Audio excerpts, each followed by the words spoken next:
I think we're going to be in a very severe recession, and we may even be in the midst of another financial crisis. And with that backdrop, the Fed is going to start creating inflation, not fighting it. Been creating inflation for over a decade. All the years of quantitative easing put a lot of inflation into the pipeline. And the Fed has barely withdrawn that liquidity. I think we're still seeing the impact of that, and especially the inflation that it unleashed during the COVID pandemic. So I still think we have a ways to go to catch up. Meanwhile, government policy is still inflationary. We have very expansionary fiscal policy. The government is running enormous budget deficits. That's highly inflationary. Even though the Fed has raised rates, you still have negative real rates, and we're not encouraging people to save. People are still borrowing as much as they can. The savings rate is near the lows. The credit card debt is near record highs. So the Fed's rate hikes have not really altered the spending and savings decisions, which I think are key to bringing the inflation rate down. Real inflation is the expansion of the money supply. That's what inflation is. A consequence of that is that prices go up. Now, does the CPI fully capture the extent to which aggregate prices are going up?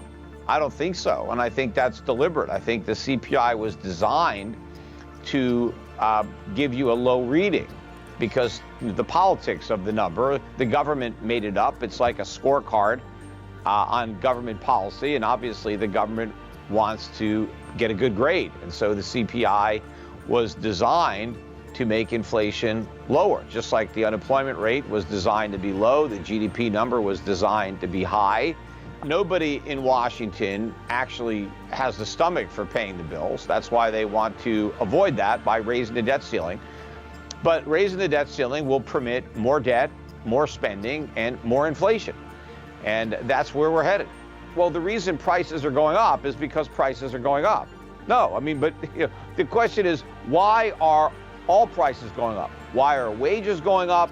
And why are other prices going up? And that's because of inflation. Who creates the inflation? The government, right? The government runs budget deficits. The Federal Reserve monetizes those deficits, prints money so the government can spend it. And now you have more money, so the money loses value and prices go up. That's what's causing wages to rise. That's what's causing other prices to rise. It's inflation. But the reason they came up with this concept of a wage price spiral is to blame workers for inflation, or to claim that inflation is somehow the price we pay for prosperity. Yes, we have this great economy and you're getting a raise, and so therefore you have to put up with inflation. That's BS. You can't say prices are going up because costs are going up.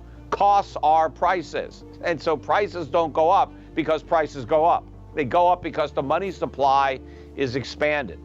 And who's doing that? It's the government. The only way to fight inflation is to remove all the inflation from the economy that the Fed put in there. So they have to shrink their balance sheet. They have to let interest rates go way up. They have to force the government to slash government spending. But unfortunately, none of that's going to happen. This recession is going to get much worse, and Powell is going to pivot in defeat. He's going to focus his attention on trying to stimulate the economy and let inflation run out of control. I think gold is underpriced, and the mining stocks are very underpriced because people believe the Fed is going to be victorious in its fight over inflation, and if the Fed isn't, they believe recession will do the job for the Fed, but it won't. Inflation is going to get a lot worse as a result of this inflation getting worse, so we're going to have the worst of both worlds. We're going to have very high inflation, higher than we have now, and an even deeper recession than the one we're in now. And I think in that environment, gold is really going to shine, and I think investors will end up doing very well if they pick up some of these gold mining stocks that are really at bargain basement levels. The reason we have so much debt is because we were in such a low interest rate environment for so long,